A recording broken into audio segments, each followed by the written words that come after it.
It was 3:12 a.m. in Orchard Park. The night hung heavy with humidity, the kind that made the air feel like wet cotton. A pair of officers trudged through the narrow path, winding between the trees, their torches slicing through the darkness. Complaints of drug activity had stirred them from the comfort of their cruiser. PC Brad Keller was leading. 14 years in uniform had hardened his face into something unreadable. Next to him, PC Mark Conley was fresh out of the academy, still nervous enough to double-check his safety latch before every stop. He'd never fired his weapon in the field. He still believed his badge meant protection. Near the park's forgotten fountain, a figure stirred on a bench, draped in a tattered military-style blanket. The man looked like a forgotten soul, swallowed by the city's indifference. "Up!" Keller barked, his voice sharp. "Park's closed. Move on." The man blinked into the light. Sorry, sir. I'll pack up." I said now. Hands where I can see them. The man, black, mid-50s, face weathered and lined, rose slowly. His joints cracked as he moved. A battered rucksack lay at his side, and a cardboard sign leaned against the bench. "Spare change, God bless." Connolly watched closely. Something about the man's movements felt off. Not threatening, just worn out like a machine operating after too many winters. "I'm moving," the man said again, rubbing sleep from his eyes. Keller wasn't satisfied. He stepped forward, shoved him back down. "I gave you an order." "Sir," Connolly tried. "He's complying." "Check the bag," Keller snapped. As Connolly knelt beside the rucksack, Keller pressed the man against the bench.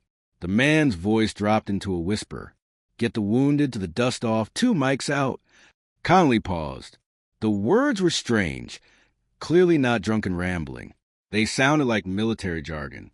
Keller wasn't listening. "You mocking me, old man?" "No, sir," the man murmured. Keller yanked his arm behind him, twisting it hard. The man winced.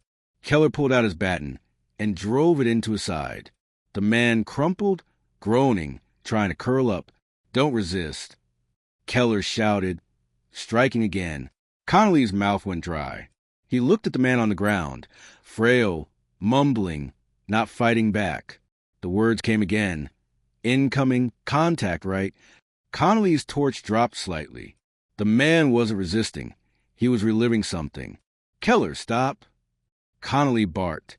"Stay back," Keller snapped. "Junkies playing games." But Connolly was already unzipping the bag. Inside, beneath a crushed packet of biscuits and an old newspaper, was a small wooden case. Connolly flipped it open and froze. A Medal of Honor. The ribbon was faded, the metal dulled by time, but the shape was unmistakable. In the case was a photo. 3 soldiers in uniform, arms slung around each other, dust and pride on their faces. One of them was the man bleeding on the pavement. There was also a letter.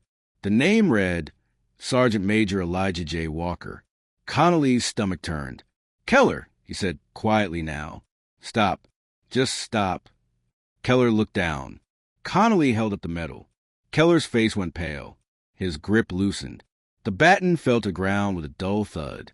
He staggered back, eyes wide. They had just beaten a war hero. Elijah was barely conscious, still muttering fragments of commands and battlefield reports. An ambulance was called.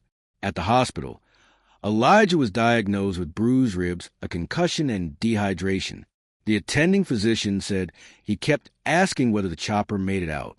While Connolly waited outside the room, he looked up Elijah's name. There it was. 15 years ago, Elijah J. Walker had made front pages worldwide after pulling 3 injured soldiers from a burning Humvee under enemy fire. He'd refused evacuation until his entire unit was safe. The president had personally pinned the medal on him. After that, Elijah had vanished from the spotlight. No one had asked where he went. That night, Connolly couldn't sleep. By morning, the body cam footage had leaked. It spread like wildfire. The internet lit up with hashtags. Hashtag Honor the Homeless trended in every major city. News channels replayed the incident on loop. Protesters gathered outside the precinct. City officials issued statements of deep concern. By the afternoon, the police chief held a press conference. "This department failed Sergeant Major Elijah Walker," she said. "Officer Keller has been suspended without pay pending investigation. Officer Connolly is on administrative leave. I will personally apologize to Mr. Walker." Elijah became a symbol, not just a military honor, but how easily society forgets its own. He didn't want the cameras. He wanted quiet. But when he was well enough to speak, he asked for a brief statement. "I didn't ask to be recognized," he said, voice slow, his face still bruised. "I didn't want a parade. I just wanted silence. But if my story helps the brothers and sisters still sleeping rough, medals or no medals, then maybe it's worth it. See them, hear them." A ripple turned into a wave. The city council passed an emergency housing bill for homeless veterans. A nearby primary school sent him letters. One child's note read, "Thank you for protecting us. Sorry we didn't protect you." Connolly visited Elijah at the hospital, medal in hand. "I'm sorry," he said quietly. "I should have seen you sooner." Elijah didn't say anything. He just nodded, and for the first time since the beating, his eyes softened. Weeks later, Elijah stood beneath the rising sun in Orchard Park, clean-shaven, steady on his feet. He looked down at the bench where it had all happened. The bench had been replaced. In its place stood a bronze plaque that read, "Dedicated to all who served and slipped through the cracks, lest we forget again." Elijah laid his cardboard sign beneath the plaque. It now read, "Spare some respect, God bless." And then he walked away, not because he had nowhere to go, but because, for the first time in years, he had somewhere to be,